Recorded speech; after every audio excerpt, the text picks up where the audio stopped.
show. It's sponsored by the Meet Group platform. So if you are disrespectful in any way, we encourage you to come back to one of my normal live streams, but you will be removed. This is the only time we have a bouncer in the stream. There's no judgments. There's no negativity any kind. You will be removed from the stream if you do that. But we don't anticipate any of that. We know that everybody's going to be respectful here tonight. Everyone's going to be kind and loving. Noasa. And we know that we're all going to learn a lot here tonight and enjoy some positive and uplifting and motivational messages. Now, another thing I want to say that, guys, I normally read every single comment. So if this was one of my normal live stream, I would be like, no negativity or judgments, JLOL, hi Cowboy, hi Tawny, Nosa, all this stuff. I would be reading all the comments. I don't read the comments out loud during the show because it is a featured show and we have actual content here going on. So if I don't read your comment, I want you guys to know that I am reading each and every one of your comments. And I encourage you guys to make comments, to ask questions, be engaging in the comments, and y'all can facilitate a discussion, facilitate a conversation. I welcome that. I encourage that. But don't think just because I'm not reading your comment that that I don't see it, okay? Now, I am going to set a goal for the stream because we are trying to hit our 80K for the week. So let's put top badge save, and then we're going to put a little prayer hand emoji. So please, guys, if we hit that 80K, I think we're 13K away. Whoever hits it, bouncers, supporters, please someone take a screenshot. If you save my badge, if you hit that 80K for the week, we do make a story about you on my Instagram. We do tag you. Guys, if you're here and you're able to give, we encourage you guys to do so. Your gifts, your support allow the content to continue every single week. It helps me to, keep promoting these forgiveness vibes, keep promoting these loving vibes, and keep this show active and on the forefront of trending and on the forefront of people's minds so we can have more guests and recruit and basically uplift this app with the Forgiveness Culture program. So if you are able to, consider making a gift. If you can't, it's okay. Even if you're just sitting here watching the show, we enjoy you being here. Please don't feel any pressure to give. Gifts are never expected or required. They're always encouraged, but we want to say thank you in advance for anything that you guys give. If I don't specifically thank you in the comment section, just know that I do very much appreciate it. I do see that our guest of honor is here tonight, guys. She's going to be coming on about halfway through the show, so please make sure y'all tune in for her story. One more thing before we get started with the content, guys. I am not a mental health professional, guys. We do talk about a lot of heavy content on here, guys. We've had stories about assault, about sexual assault. We've had a lot of intense content here, a lot of intense conversation. Please do a mental and emotional welfare check on yourself. If something triggers you, we do encourage you to take care of yourself. If you have to leave, or if you have to take kind of perspective of yourself, that is okay. We understand. And last thing, guys, I'm not a mental health professional. So if you need help, we encourage you guys to seek a mental health professional if you're struggling with something that requires more additional help. Okay, so let's get started with the show. What are we going to do here tonight, guys? We're gonna, as every week, we're going to talk about what forgiveness is. We're going to talk about the definition of forgiveness. We're going to talk about a static definition of forgiveness, which what I mean by that is a concrete definition of forgiveness that we can all be on the same page for and all accept one definition for, because a lot of people have a lot of different misperceptions about forgiveness. And if we're not on the same page about what forgiveness is, then we may have a little bit of disagreement and challenge about some of the ramifications of forgiveness. So we're going to talk about that static definition of forgiveness here tonight. After that, we're going to talk about the dynamic aspects of forgiveness. What does it look like in different people's lives? Because forgiveness can look different, even though we have that static definition. Blake, thank you. Even though we have that static definition of forgiveness, it can look different when played out in different people's lives. So we're going to look at some of the different consequences of forgiveness depending on the situation that you're forgiving for, okay? So after that, we're going to talk about this week's forgiveness challenge, okay? This week's forgiveness challenge, Esther, thank you. Blake, thank you. This week's forgiveness challenge, and what we mean by forgiveness challenge, is an aspect of forgiveness that may make forgiveness difficult. How do we forgive when we feel like when we have feelings of guilt ourselves? Maybe we've done something wrong. Maybe we've done something that needs forgiving. And I think a lot of us sometimes think, well, how can I forgive other people in my life if I need forgiveness myself? So we're going to talk about how to deal and address some of those feelings of guilt, how to address those feelings of negativity. Vic, please be positive. I am serious about this. And how we can address that when we're approaching the topic of forgiveness.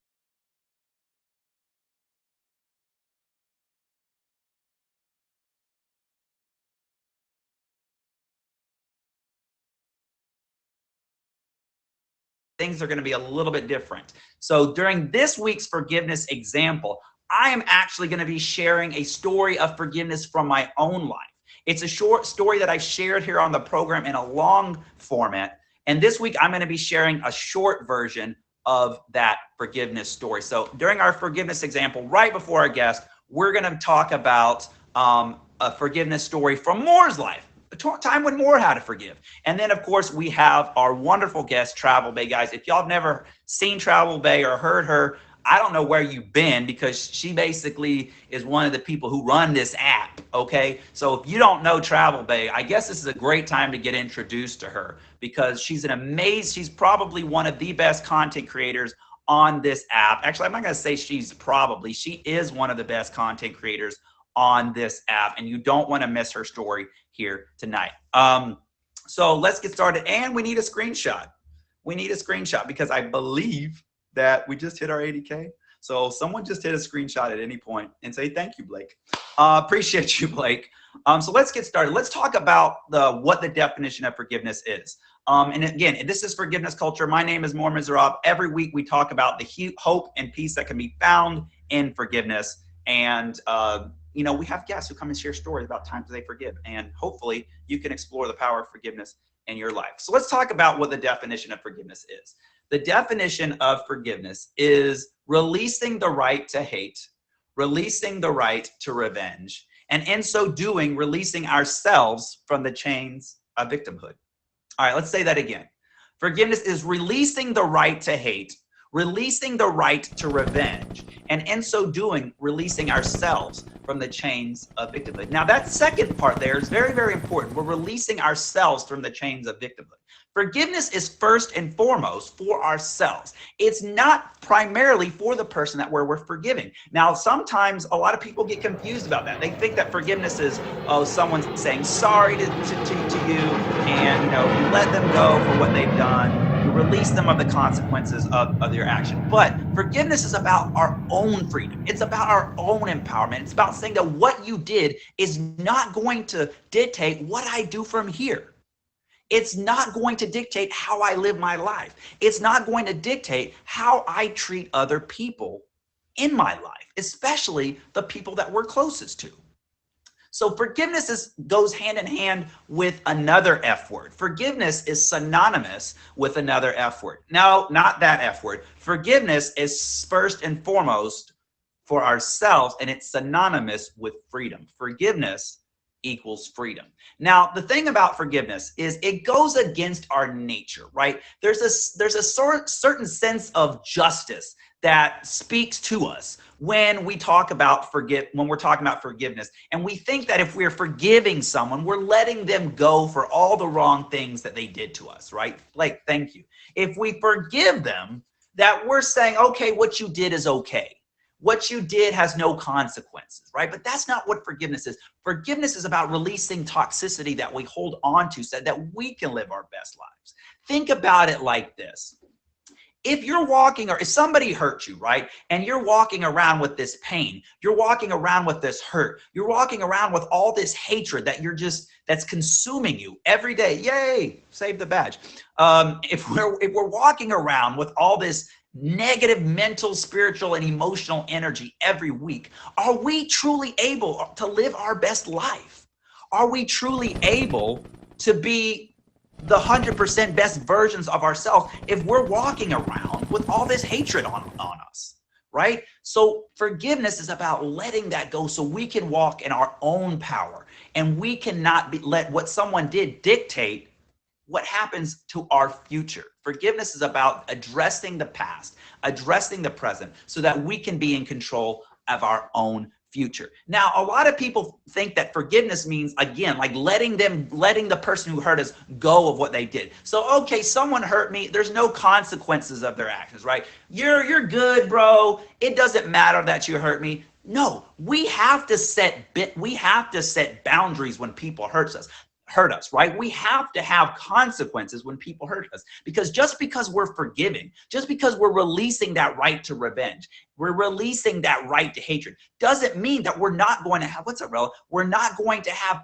boundaries that prevent us from being hurt again. So if we're in a relationship and someone cheats on us, right? Or or our parent is really, really terrible to us, or a friend but stabs us in the back, we're not going to say, hey, it's okay. I'm not gonna give you any consequence for that. What you did is okay. No, we're not allowing that person to have any kind of ability to hurt us anymore. And that's why proper boundaries are really important. And we're going to talk about that in a minute when we get into the dynamic aspects of forgiveness. But the first thing we need to keep in mind is that it's about releasing that right to hate that person. It's about releasing all those ill feelings, right? Taking back our control. Because think about this. Do you think if John hurts me, right? Do you think if I'm walking around with all this hurt and I'm walking around with all this pain, is John being affected on a day-to-day basis by the pain that I'm feeling? Is John being affected every day by the hurt and the anger and the hatred and all these bad wishing feelings that I have against him? No, John is living his life. He's not going, uh-oh, I sense that there's a disturbance in the force. I think that Mor hates me. I think that Mor is angry with me. Oh my God, I need to stop. No, you're walking around with that hatred and that pain and that anger every day. So what forgiveness is about is taking your power back. The best revenge you can take against someone is showing them that what they did has no control over your life. I'm going to say that again. The best revenge you can take against someone is showing them that what they did has no control over your life. Because we all know, right? We all know that hurt people hurt people. So if you're allowing this hurt to consume you because of what someone did, who is this hurt that you're holding on to going to come out on a daily basis? It's going to come out on the people that you're closest with, your coworkers, your family, your loved ones, your friends, your kids, your wife, your girlfriend, your boyfriend, whoever. And why? And think about this. Not only are you giving that person who hurt you more power over you by failing to forgive them, but now, because hurt people, and we all know this, now, because we're holding on to this and it's being either directly or indirectly taken out on the people that we're closest to, now we're giving that person who hurt us more power over the people in our lives, not just us. And that's how hatred and revenge culture spreads. It's taken out on the people that we're closest to because we're harboring on to all this negativity. So forgiveness is about saying, I'm going to let go of all this hatred. I'm going to hold you accountable for what you did. Sure, I'm going to have healthy boundaries. Sure, but I am not going to walk around chained. I'm not going to walk around as a victim anymore because of what you did to me. I'm going to walk around in freedom. I'm going to walk around with power. And that's what we all want. No one wants to be a victim, right? All right, so this is forgiveness culture. So before we move on to the dynamic aspects of forgiveness, excuse me, guys. Before we move on to the dynamic aspects of forgiveness, let's look at that word right in the definition, because the definition of forgiveness is releasing the right to hate, releasing the right to revenge, and in so doing, releasing ourselves from the chains of victimhood. But why is that word right in there? Why don't we just say, I'm releasing hatred? I'm not going to take revenge against you. Isn't that good enough? Not quite. Because as long as we hold on to that right? Have you ever felt that way? Like, okay, I'm not taking revenge against them, but if I wanted to, I have the right to do it. If I wanted to, I have the right to take revenge. Has anybody ever felt that way? I'm not actively taking revenge against you, but if I wanted to, I deserve it. Does anyone ever feel I deserve it? As long as we're holding on to that deserve, as long as we're holding out that right to hate that person, as long as we're holding on to that right to take revenge, we're letting that person occupy space rent-free in our minds, in our hearts, and in our, you know, in our spirit. Why give that person any more power than they deserve? They deserve none. They hurt you. Let it go, bro. Live your life in freedom. This is forgiveness culture. Now, this is forgiveness culture. Every week we talk about the hope and the power of forgiveness and the peace that can be found every single week. Now, let's talk about how that can look different in different people's lives by speaking about the dynamic aspects of forgiveness, right? So forgiveness can look very different depending on who hurt you and what they did. So you're going to forgive someone very differently who maybe makes a rude remark against you than somebody who like hurts a family member, right? I don't know about you, but the hardest thing for me to forgive is someone who hurts someone that I am, you know, closest to. That's the hardest one for me. Or someone, you know, if they cheat on you, or if they really betray your trust, that's one of the hardest things to forgive. So there's going to be a different level of forgiveness, and there's going to be a different consequence, because remember, forgiveness is not about releasing someone from the consequences of their action. So it may mean on one end of the spectrum, just having a conversation against someone who made a rude remark against you, maybe just having an uncomfortable conversation. It may mean cutting someone out of your life. It may mean on the severe end of it, someone going to prison, right? If somebody assaults you or commits a sexual assault or murders a family member, you're not just going to go, oh, it's fine, you know, you're good. No, we can explore forgiveness by releasing that animosity, by still holding that person accountable and saying, hey, if that person did something like that, they need to go to prison, right?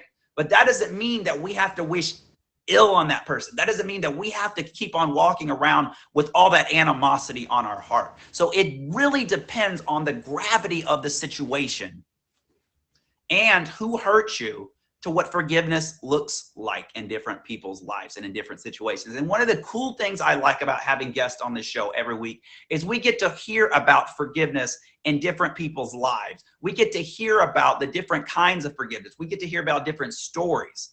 And it's amazing each week to hear people's testimonies. And this week, guys, we got one of the best. In about 10 minutes, we've got Travel Bay coming on the show. She's going to share a very impactful story. I really encourage you guys to listen to her story. She's been on this show back before it was featured. I'm really happy to have her as a featured guest here tonight, and it's going to be great. But let's talk about this week's forgiveness challenge. Again, my name is Mor Miserables. Each week we talk about forgiveness and the benefit of healing, love that it can have on your life. Now, has anybody ever had to forgive someone when they're in the midst of something that they need forgiving for? So maybe you're having to forgive someone who hurt you, but maybe you also hurt them. That can happen a lot in relationships, right? If you have a relationship with someone, maybe someone did something very hurtful to you, but you also did something to hurt them. And you're like, how can I forgive someone when I did something wrong too? It gets very, very convoluted, especially like in marriages and relationships, and especially with family, right? We often say and do things that we need forgiveness for. How can we forgive them? The first thing that we're going to do, and y'all can feel free to write these down. We give steps in our forgiveness challenge every week. The first thing we need to do is keep in mind that these are mutually exclusive situations. Just because you need to forgive someone, that doesn't mean that you don't need to be forgiven. They're separate situations. And when you understand them as separate situations, it's easier to kind of address them. So you can, and one of the cool things is that if you are able to set an example of forgiveness, then maybe that person can be someone who can forgive you for what you need. So that's what the thing about forgiveness culture is. It sets a tone, it sets an attitude, it sets an atmosphere for other people to explore forgiveness, which is why we do this show, because the more people who share their stories, the more people can explore how forgiveness can benefit them. So, and maybe you forgive them for what they did to you, but they didn't forgive you for what you did to them. Has that ever been someone? I know that's been me several times in relationships where I've forgiven the other person, but they didn't forgive me. And that can put us in a very uncomfortable position, right? We're like, How can you not forgive me when I forgave you for what you did to me? That's not fair, right? Remember, forgiveness is not about fairness, and forgiveness is first and foremost for ourselves. It's about taking our own power back. Maybe it can expire, maybe it can inspire them to forgive as well. But if it doesn't, there's nothing wrong with being the bigger person, because ultimately that's going to encourage your own self-growth. That's going to encourage your own self-development, and that's going to encourage you to be more powerful and more independent. As long as you are ruled by what someone else did to you, you cannot live your truest empowered life. As you want to live in power, forgiveness is the key to power. It's the key to being in freedom. So the first thing we need to do is remember that these are different situations. The second thing is, what's up, Lathar? The second thing is we can remember that our forgiveness can encourage them to forgive us. The third thing is, guys, give ourselves grace. Keep in mind, guys, that nobody is perfect. Nobody is going to go through life and do nothing wrong. It doesn't matter how amazing the person is. It doesn't matter amazing how you are. We all are going to do things that need forgiveness. So, and we all have to give ourselves grace. Now, guys, this means self-forgiveness. And this is something that I struggle with. Put a 1 in the comment section if you struggle with self-forgiveness at some point. I don't know about you. I struggle with forgiving myself.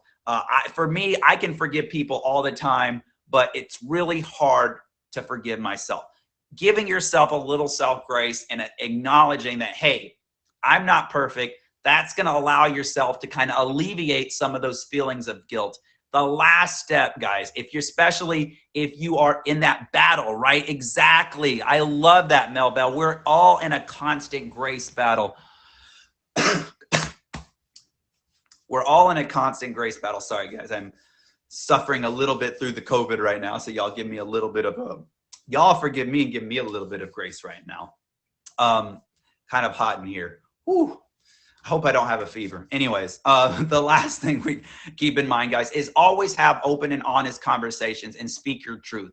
Just because you're forgiving someone for something doesn't mean you don't speak your truth. Always speak your truth and never be afraid to say what you feel, even if it's not a perfect situation. It's always good to speak your truth without having ulterior motives. Do y'all know what I mean when I say ulterior motives? Have you ever had a conversation with somebody, but you're also hoping that they'll change? You'll also hope that you can kind of manipulate them a little bit. Try not to have those conversations. If you do those 4 steps, guys, I'm telling you, forgiving someone else when you need forgiving somebody else when you are in the midst of guilt will be a lot easier. This is Forgiveness Culture, guys. Each week we have guests who come on the show and tell us about their powerful stories of forgiving others. This week, guys, as always, we have a forgiveness example. Now, normally our forgiveness example comes from the Forgiveness Project book or from popular culture or from current events. Guys, I'm going to share a story of forgiveness. I shared this story, a long version of this story, in my personal life on a previous episode. We had a guest who canceled a few months ago, and I had to kind of share my own story in that show. And so I'm going to tell the short version here tonight, guys. So when I was in college, guys, I was in a fraternity. It was a Christian fraternity based on campus. And our job on campus, thank you, Mystery Mom, for the rose. Our job on campus was to set a good spiritual direction for the fraternity. We did a lot of community service in the area. We did some evangelism, but mostly what we did was we provided a good, positive example on campus when there's a lot of partying going on, when there's a lot of drunkenness, when there's a lot of, kind of loose behavior. Nothing wrong with that. We all had fun in college, right? I know I did. But we always try to set a good example. And when I was in college, I was in this fraternity and I was elected chaplain. So it was my job to be more or less the spiritual guide of the fraternity. Now, if you guys know me, you guys know that I'm someone who always is going to speak my truth. I'm not going to be someone who just sits down and is quiet. I'm always going to share my opinion. I'm always going to stand up and fight for what is right. So our fraternity, which had been around for almost 20 years, had a very strong policy of no alcohol at their parties. Now, I have no problem with alcohol. I drink it on occasion. I had no problem with it on campus, but I wanted to continue on in that tradition because our parties in our fraternity were different. Our parties were to be a positive place, a place where people can come and just enjoy each other, enjoy good company without drinking, without any drugs, without any of that stuff. It was a good, wholesome party. And I wanted to keep it that way. But some of the other officers in my fraternity wanted to change. And you guys know me. I wasn't about to just back down. So I shared, I was very staunch. It had to take a unanimous vote for us to change our policy. And so what the other officers did was they decided they want to get me kicked out. They wanted to get me to get kicked out so they could start serving alcohol at the parties. Now, again, I was just trying to uphold tradition. I loved my fraternity. I didn't want to see any changes, and I didn't think that we needed to go in a completely new direction. We were a Christian fraternity. We were not a party fraternity. We were a service-oriented party, and I wanted to keep that reputation whole. So some of the other officers in the fraternity, they started making lies against me. And they started saying all these things that I was doing that I wasn't really doing. And they weren't even exaggerating. They were just making up lies and saying that I was doing all these things that weren't true so they could kick me out, so they could get somebody else in there and they could change the bylaws of the fraternity. And these were people that I loved. I considered these my brothers. And so when they went to the fraternity with all these lies against me, I was shook. I was shook. Who's trying to battle me when I am like doing a featured show, y'all? Come on now. So I was very hurt.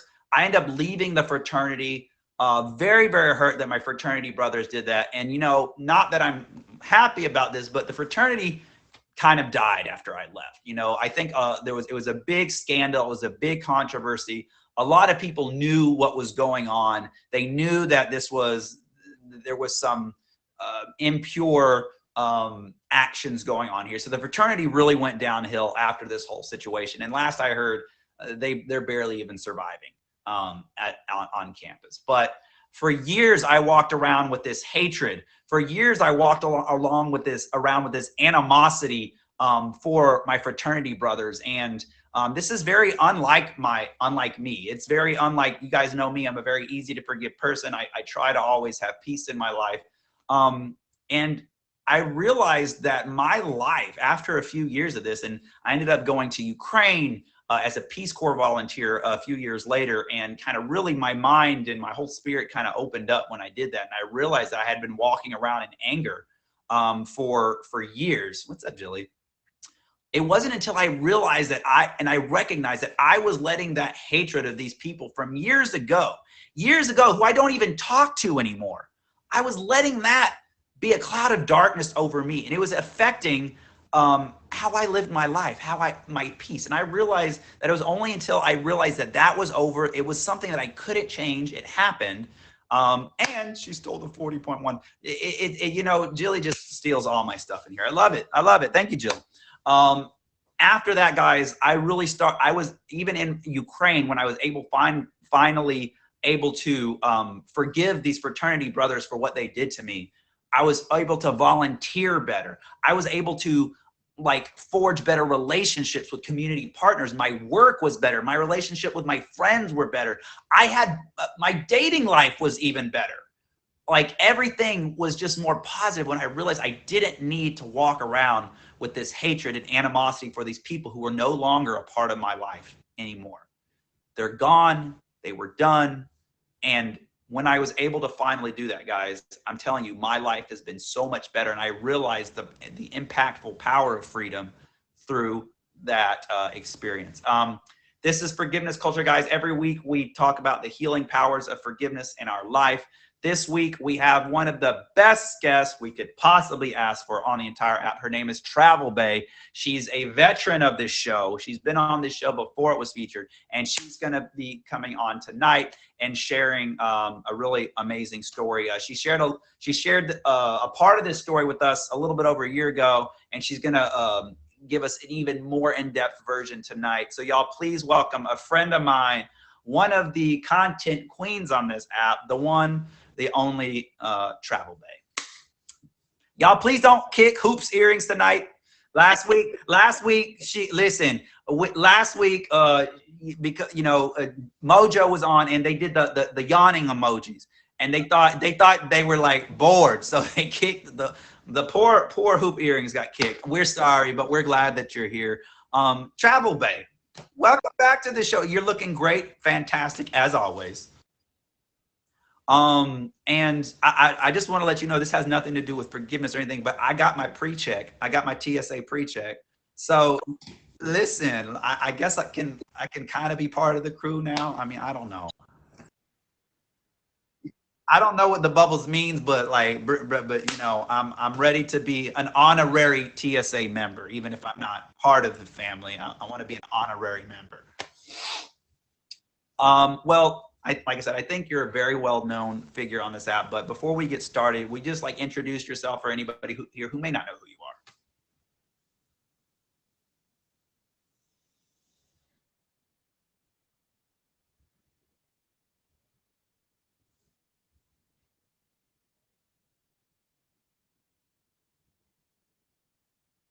Yeah, guys, and like I said, she's always got something on. If you guys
And like I mean, I feel like it was everything that it should have been. We had a great marriage. Absolutely loved him. He was like my best friend, my cheerleader. He was very supportive. He was very laid back. He kind of balanced me out because I'm kind of crazy. So it was like a very like well balanced marriage. I was 100% head over heels in love. I've been that way the entire time. So about was probably in in February, the end of February, he revealed to me, well, he didn't reveal it to me. I figured it out on my own. So I found out that he was cheating and completely like rocked my entire foundation, was completely shocked. Like you hear people say, they don't have a clue. You say, oh, there had to be red flags. Cause I can tell you 100% without a shadow of a doubt, there were no red flags. it was a complete shock. I was I was so shocked that even when I revealed it to people that were close friends, no one knew. None of his best friends didn't know. His cut, like nobody knew. It was a shock to everybody. And I was completely devastated. Um Initially my first even when I first found out about it, I was in my mind, I was thinking, okay, we just have to get through this because it wasn't like situation where I felt like it was no return, even though it was like a betrayal. I still didn't feel like it was a need to like end the marriage because I wanted to be in my marriage. So I was at a place in the very beginning, like, okay, we need to work through it. And but the it was kind of weird because even when everything kind of unfolded, he kind of tried to pretend like it wasn't happening initially, but then like he couldn't deny it because I knew everything. And so we separated for about 6 weeks. And I kept reaching out to him like, okay, we need to sit down and have a conversation. Because for me, I'm all about closure. Everything needs to make sense for me. And so I kept saying, we really need to sit down and talk. He was like, oh, no, I'm not ready to talk about it. So I went to California for my birthday. And the craziest thing happened. I was on my way back and I was watching the movie Fences. I don't know if you guys have seen the movie Fences, but it's basically the story about this couple where the man had been basically working on this fence in the backyard for all this time, and the fence never was completed. And him and his wife had this big argument because she found out he was cheating, and he was telling her like he felt stuck in his life and he felt like he's been working on this fence and he's not getting anywhere. And she explains to him, you've been working on it, but I've been beside you as you were doing it. And I was on the plane on the way back home in tears. Like I was sobbing uncontrollably. It was the weirdest experience. And I was like, I felt something was wrong, but I couldn't quite put my finger on it. But I couldn't shake watching that movie. And I got back home, and the next day he texted me and he was like, hey, I need to come by the house. I need to get something from you. So I met him at the house, and we sat down and we had a full conversation. He laid everything out on the line, told me everything that happened, was very transparent. And for me, it was very like relieving, because I think when it comes down to infidelity, the thing that a lot of people have a hard time dealing with is the cover up and not understanding like how it got to that point. So when he explained everything to me, told me everything that happened, and he apologized. And I immediately forgave him. I said, well, I forgive you. I love you. I will always love you, and it's not going to change how I feel. And I was like, we can work past it. I can get over this.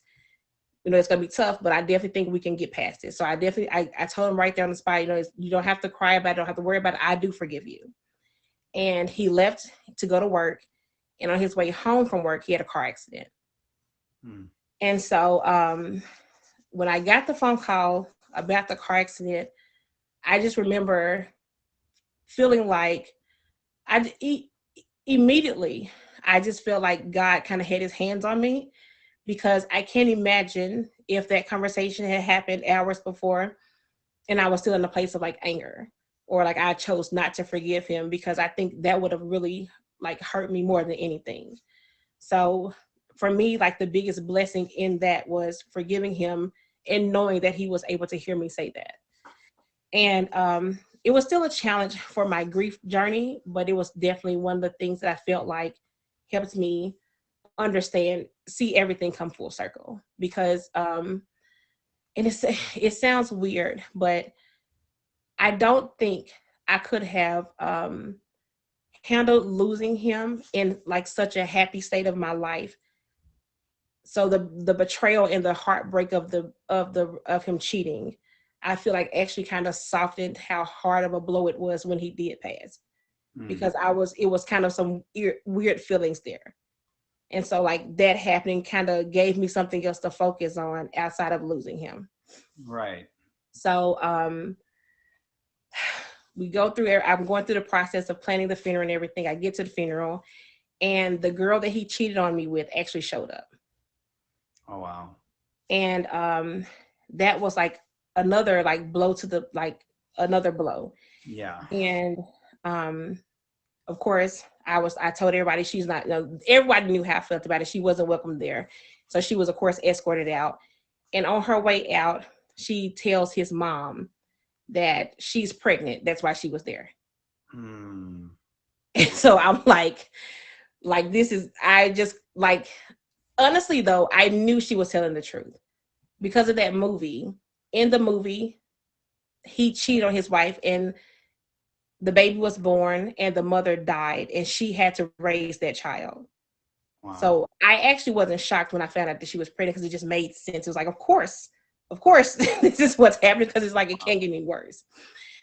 And so I was praying that maybe it wasn't true, but deep down inside, I did feel like it was true. And so it was a very hard thing for me to deal with, because in the back of my mind, I'm looking at like, well, this is my husband's child. I did forgive him. If he were still alive, I would have brought that child into our family. Like, that's just what I would have done, because that's my heart. I'm a Christian. I feel like it's not the child's fault. That's my role, and I would have done it. Because if I was going to forgive him, I had to forgive I couldn't not pretend like she wasn't a part of it, you know? Right. And so I didn't have to deal with her because he wasn't here. And my anniversary was June the 15th of this year, June 16th. And I'm having dinner with my daughter. And she says to me, Mom, I think it's time that you talk to, no, she says the lady's name. And she says, because I really want to meet my sister. Wow. So that was a hard pill to swallow, but I did imagine at some point Yeah. it happened.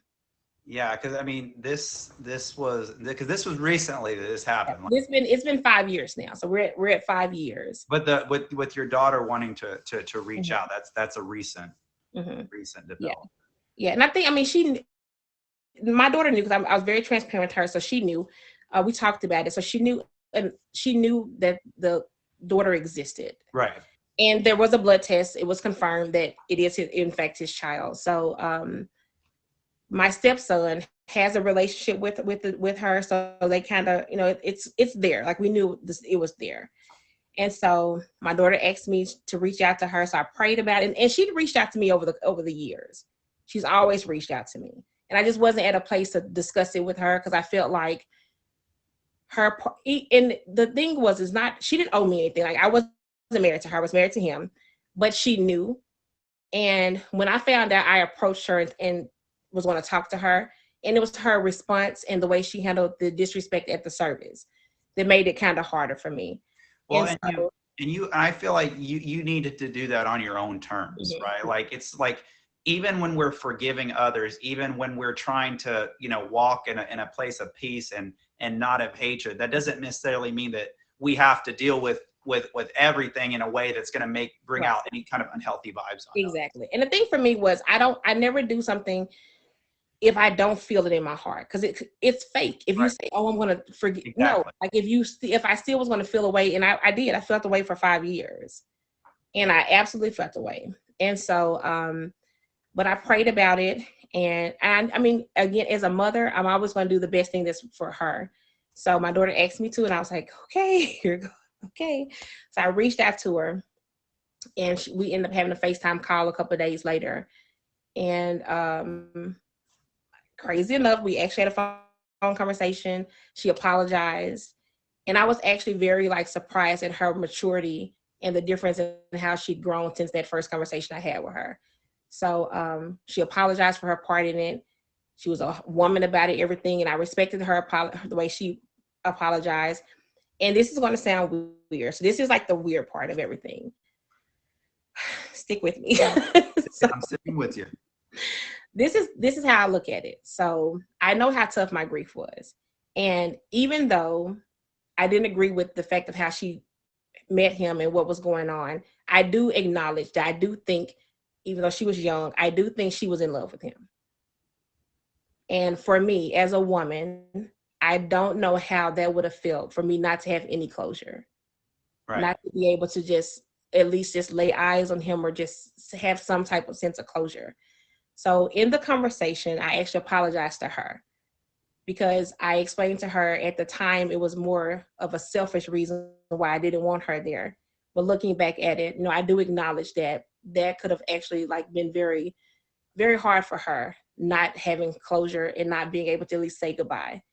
And so she cried. We cried on the phone. It was a very like soul cleansing conversation. But I did apologize for that, and she apologized for her part in it. And I've since forgiven her, and I've decided to just like accept it is what it is. At this point, it's nothing that can be done about it. It happened. Exactly. Yeah. So for me, it's all about. For me, the lesson is just that the forgiveness is always for me, Exactly. because like me being angry or bitter is not going to help me in any sense. And so yeah, I've maybe spoken to her twice since then. She doesn't stay here anymore. She moves, but she's supposed to be coming back to this area in like the next month. So we're supposed to all like sit down and have that. The girls are going to meet. And I even told her, I was like, I love kids. I have a huge heart. Like my stepson and my relationship is so solid. He's having his second child and he's giving her my middle name. Like that's the type of person, like when I come, if I say you're like a part of my family, I mean it. And so I told her, I was like, if you ever need help or a break, I'm here. And I was like, she was like, she told me, she was like, I've never trusted anybody to keep her, but I would actually trust her with you. Right. So. And I like what you said about like what's done is done, because I mean, obviously we would all have loved if this whole story was written a different way. Mm-hmm. But like you said, what's done is done. We can't control what happened 5, 6 years ago. But like you said, forgiveness is for you. So you're living your most empowered life and your most loving life by walking in that forgiveness. Because if you were still walking around in hatred and, F that B and what, I ain't want to have no part of that. I mean, that's ultimately going to bleed out in your life in other aspects. And then you're just giving that pain more power that, that can't change, because it's what's happened has happened. Facts. So that all being said, how do you imagine if you hadn't gotten to that place? I think that everyone who knows you knows, what a loving heart and what a beautiful, soul that you have. How do you think your life would be different if you were like a lot of people I hear, they say, I don't forgive people. If you screw me over, if you hurt me, it's over. I am dead. You're dead to me. How do you think your life would be different if you had that kind of spirit? I think for me, because my forgiveness happened at the same time that my grief happened. And for anyone that's ever lost someone, those emotions it's so much. I can't imagine. I feel like if I had to unpack trying to forgive him without him knowing that I forgave him, I can't even imagine how tough that would have been. So just me knowing that hours before I was able to have a conversation with him, because even though he made a huge mistake, wanted, like knocked everything off the tracks for me, it doesn't change the fact that he was still the love of my life. I still love him. I still was loyal to him. He was still like my person. And so I just I don't want to process losing him and then having this dark cloud over my head of, because people always say you never know when it's somebody's last day, and words do matter. So imagine if that conversation was me being like, no, F you, and you hurt me and I don't care about you, and he leaves and that's my last word to him. Because the reality is one day you're going to have a conversation, it will be your last conversation. Right.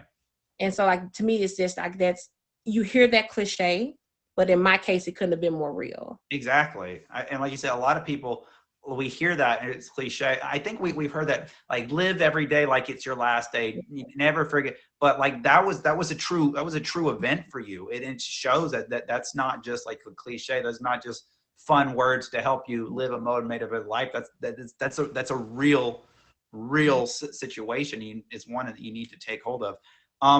Obviously you have this terrible thing happen, and then obviously an even more terrible thing that happened subsequently.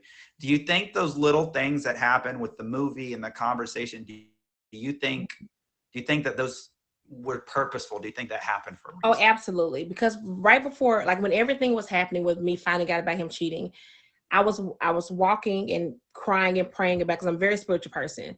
And I was having this huge argument with God because I was like, listen, we talked about this marriage before I did it. You told me this is where I was supposed to be. What is going on? And he kept asking me, do you trust me? I kept saying, yeah, but not this. He was like, no, but do you trust me? Like I literally had an argument with him, and the only thing he kept asking me was, do you trust me? And so I feel like by me trusting him, even before it happened, everything that happened after that was literally, I saw God's hand in it. Like just the people he put around me, the things he let me see, the calm that he kept, because I was so calm the entire time. I don't know how, because I'm kind of hot-headed sometimes. I was so calm, and even that was a blessing, because if I had been my irate and just being like crazy, I don't think he would have been prepared to talk to me. Right. Because sometimes when we're angry, and it pushes people away. Right. And so honestly, like every single thing that happened, like, and again, I say my heartbreak of that situation was also my lifesaver, because I'm telling you, if I would have lost him in when I say obsessively in love state that I was prior to him cheating, I would have been in shambles. like pick me off the floor, take me to the ward, I Right. would not have been okay. And that's, you know, that's one of the things I love about having different guests on this show, because I learned something. And I just learned something when you said that. You had said, like, if you had been angry, if you had been hateful, that would have closed a door for you. Mm-hmm. And, you know, that just set a light bulb in my head. Is like, wow, how many of us, because we walk around with that unforgiveness, with that hatred, with that anger, and so justifiably so. I mean, Absolutely, you absolutely. would have been with the full Mhm. rights to be angry, to be hateful, to be just full of rage. How many of us let what we feel we deserve to? Because I think a lot of times, like, we do that, right? We hold on to that rage and anger because we deserve it, right? Because of what Mhm. they did. How Right. many times? How many times does that shut doors for us? Hmm. How many times does that prevent us from having an experience that will make our own lives better? Yeah, absolutely. And for So, me, I always feel like it's like a lot of times something happens, you always say, man, only if I could have just said this, or only if we could have just talked. And for me, it's like, yes, I lost the biggest loss I ever experienced, but I don't have those what ifs. Like God literally gave me everything I needed before he passed away. I love that. It's like even when I want to be like upset, it's just like I know he had his hands on me. Like I know he was trying to protect me and shield me. And I know he was trying to like just help me through the process of what I was about to endure. So I don't have those what ifs. Like I don't have questions. I don't have any doubts. Like every single thing that I needed to hear, I heard it. Just tragically enough, it just happened hours before he passed away. Would you, because you said it was, you went to your birthday party in California, and that's when you Mhm. watched the movie. Shortly after that, y'all had the conversation, and then, of Mhm. course, the terrible tragedy that, you know, happened after that. Was there a period of time? What was the period? How long was the period of time before, like, I guess the separation, or when the separation happened Mhm. between y'all had that conversation? So 6 weeks. So I found out at the end of February. My birthday's the end of April. So I found out, and he moved out for like it was literally like right at 6 weeks. So we hadn't really talked much in those 6 weeks. And I went to California for my birthday, and he sent me a message. He was like, "I miss you." And I was like, "Wait, what? Like, what are you talking about? Like, this is." And my friend's like, "Of course he does. He's seeing these pictures you're posting, and he knows it was stupid." But it was just like, this is kind of random. But yeah, it was like a 6 week process, and then like some. And my birthday and the day he passed is exactly a week apart. So. Can I ask you that 6 weeks? Thank you, Mhm. Jay. What was your mindset? What was that those 6?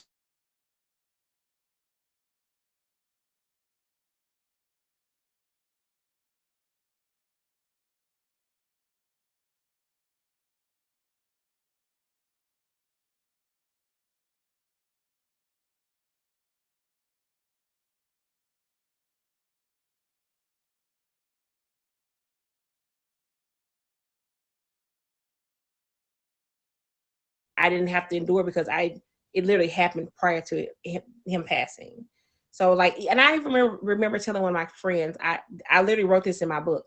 I called her and I was crying one day so hard, and I said, I can't imagine any pain worse unless he were to pass away. Like I can't imagine anything else. Like this is what it feels like. And Yeah. so after he passed, she mentioned to me, she's like, "Do you remember that comment?" So I literally, the 6 weeks prior, I was literally just mourning my life with him, my relationship, our family unit, everything that I knew before he passed. What would you say during, so would you say like your primary emotion was it sadness? Was it anger? Or was it like kind of a mixture? The thing is, it's so weird. I was never like, I was angry. There are moments of anger, but it was so like, nothing made sense. So it was just, for me, it was just like this sadness of like not even understanding like what I'm supposed to do after that. Right. Um, and I think that, when you go through something like that, it's kind of hard to sort out, Hmm. like, anger, hurt, sadness, Hmm. and it almost comes one big hybrid kind of like mess of pain. I can't tell you, like, y'all guys, if this is an evidence that y'all need to favorite Travel Bait and get to know her as a person, I mean, I think I'm one of those people, I really believe your actions speak louder than your words. And I think travel, like you are a living example of someone we should all try to have your spirit. I do have a few more questions. I always have to ask these two questions of every guest on our show. The first is, if someone's out there and maybe going through a similar situation, maybe cheating, or they've had a death of someone who, you know, they had a situation, or any part of your story that they relate to, what would be your advice to those people so that they can kind of deal with it and address it in the most healthy way? Yeah. I think like for me when it comes to like infidelity, and honestly, so I'll be honest with you, when I got married, I never told this to my husband, but I told myself I will allow one slip up. Like you can make one mistake and I wouldn't like be like the end of everything. So in the back of my mind, I always had this little piece of forgiveness before it even happened. And I know that sounds crazy, but that's just where I was. Like I knew I wanted to be married to him. And so for me, I feel like the infidelity wasn't a reflection of me. Like this was his thing. Like that's on you. Like I'm happy. Like I'm over here living my best life. I'm thinking everything is great. So I don't feel like, and everybody's different. I don't feel like when it comes to infidelity that it has to be like the end, but it has to be something that you're comfortable with. And for me, I feel like if it's your person and you are really committed to a person, the question is, are you able to love somebody outside of them being the perfect example of what you want them to be? Wow. And it's like, yeah, you want someone to be so committed to you that they wouldn't do anything to hurt you. But are you able to love them through that? Wow. And I'm not saying you have to. I'm just saying for me, that's something like I would marry somebody that I didn't feel that way toward.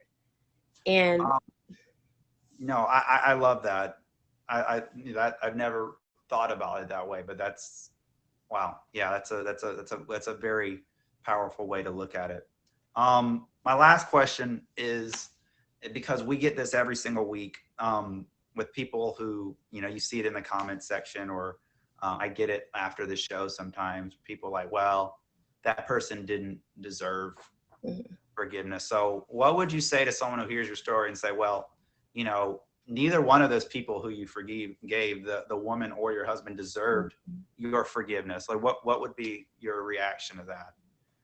that's probably that's actually very interesting. You're gonna make me cry. So I think he deserves my forgiveness because I feel like the fact that God chose me to be his person, like that I was the person that he would like literally that would be there to the end of his life. I think there's a lot of weight in that. And so I feel like he deserved my forgiveness because up until that point, his love and his dedication and his devotion to me was beyond. And yes, he made a mistake. He's not perfect. And I still speak so fondly of him because of all the years I've known him, that was like the only thing he's ever done where I could say this was, like a really bad moment for us. And so I think he deserves it because every time I'm not perfect. Like I make mistakes every day and God is always having my back. Like I walk around in life thinking there's nothing that can break me. And that's because I know I have God. Like God is going to see me through every single thing. So if I expect God to always do that for me, why can I not extend the same forgiveness to him? And for her, I think she deserved the forgiveness because I feel like she was young. I feel like she made a decision. And even though it sounds crazy, I think she went into this situation thinking it was going to be one thing. I really think she fell in love. I think she fell in love with my husband. Mm-hmm. And so I don't know, like I can't, as crazy as it is for me, like I think she was just trying to live in her truth in her moment. And I forgave her because again, she's still like a person. And even after I talked to her, I realized she was talking to me. Her mom passed away in a car accident when she was like, I think she said 8. Then he passed away in a car accident. So it's just like life is already doing enough to her. Right. Like she's a single mom. Like she has enough that's stacked against her that me not forgiving her doesn't need to be added to the plate. So I Perspective don't is lose anything by forgiving her. perspective is a powerful thing if we're able to step outside of ourselves, and that takes someone with real maturity, with a real powerful spirit, to step out of our own perspective sometimes. So Travel Bay, it's always golly. I told you guys it's just gonna blow you guys away. And my thing is, I always tell people I can find the silver lining in any situation. Like that's my Right. my superpower. And for me, the silver lining is I was blessed with this man that I literally loved from the age of 12 until he passed away when I was 30. I don't even remember. My mind's going crazy. 37. Yeah, from 12 to 37. And the silver lining for me is I learned so much about myself and so much about love, life, and forgiveness that I just feel like it makes me a better person. Right. So Well, thank you for sharing. Again, you're amazing. And if y'all haven't hit Travel Bay with the favorite, please do so. Could you just, for those who may have tuned in late, and who for some reason are living under a rock and don't know you, just reintroduce yourself one more time for those of us here when we can find you live. yeah, so I'm Travel Bay. I stream every day. I usually try to stream every day. I have a show on Sundays. It's called Love Letter to Grief, which is the book that I wrote that journaled my grief journey after losing my husband. Every Sunday, I have someone that comes on. They share a love letter to someone they've lost. It is my, I feel like it was my purpose of initially for being on this app. So my talking about grief is a very big part of my life. I'm always open to talk about it. I always want us to be healthy when it comes to our mental health and just all of that. So I do that show on Sundays, and I have a couple of other shows, but that's like the main one that I really like. Feel like that's why I'm here. But I'm always online. You can catch me or on somebody else's feature show for I sure. appreciate you, Travel. Thank you so much for agreeing to be on the show again. I You're really welcome. appreciate it. Have a wonderful night, and Thank you're you, all. love, and thank you for having me. Of course, of course. Guys, this is forgiveness culture. If y'all didn't get something out of that, I don't know. Y'all got a heart of stone or something. But she's awesome. Again, Travel Bay, thanks, big thanks for sharing. Wow. This is forgiveness culture, guys. We have guests come on the show every week who talk about the healing powers of forgiveness in their life, travel. And if you're interested in being on the show, if you have a show or a story that you feel like you'd like to share of a time that you had to forgive someone in your life, please reach out to me on Instagram. You are able to reach out to me on Snapchat, but guys, please, if you reach out to me on Snapchat, please tell me who the hell you are, okay? Because on Instagram, I can go to your, I can go to your pictures. I can kind of see who you are. Y'all send me messages on Snapchat every week. I don't know who the heck you are. Hi, like who the hell are you? Hi, what am I supposed to do with this? I don't know who Sam 101 4.392 with the, I don't know who that is. And y'all, please favorite my gold crown of the week, okay? My 40 milli snatcher, my 40.1 snatcher. Y'all, we got amazing content queens in the chat. So y'all favorite each other. We have an amazing show next week, guys. Triple L will be our guest on the show next week. Another great streamer here on the app, and she's going to share a story. So y'all tune in to Triple L next week. I'm trying to think if there's anything else. I think that's it, guys. I'm COVID. I almost just said I'm COVID. Hi, I'm COVID. I have COVID, so I'll be probably streaming this week during the day. So if you're normally used to seeing me at night, come see me during the day. Oh, my life is just so great right now. I just want you all to know that. My life is so great. Anyways, I love all of you guys. Remember, and I did, first of all, disclaimer, I have a sign off I do every single time, but I did steal it from Jilly, a part of it from Jilly. But listen, we're spreading Jilly vibes wherever we go. Call it the butterfly effect, if you will. But it's free to be kind and it costs nothing to be nice, to treat other people with love and make the world a better place. And if you can't make the world a better place, at least don't make it worse. Okay? Trademark, it's Jilly Baby 2021. 2020. When did you start streaming? 2020? It was definitely 2020. 2019. Anyways, guys, I love all you guys. I can't speak. Let me say this again. Bye.